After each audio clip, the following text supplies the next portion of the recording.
Viral di media sosial sebuah video yang memperlihatkan seorang pengunjung mengeluhkan harga parkir bus yang mencapai Rp150.000 di kawasan wisata Farmhouse dan The Great Asia Afrika, Kecamatan Lembang, Kabupaten Bandung Barat, Jawa Barat, Minggu, tanggal 10 Oktober tahun 2021. Kanit Intel Polsek Lembang Ibtu Dindin Sofian mengatakan, setelah video itu viral, polisi melakukan penelusuran dan menangkap 3 pelaku parkir liar. Saat ini, ketiganya sudah diamankan dan sedang dimintai keterangan. Dari hasil pemeriksaan, pelaku awalnya mempersilakan bus untuk parkir di lahan milik perorangan. Pelaku kemudian menyodorkan selembar tiket parkir dengan biaya Rp150.000. Alasannya, pelaku itu uang untuk menjaga keamanan.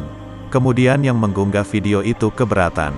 Tiket parkirnya juga bukan milik Pemda, ujarnya.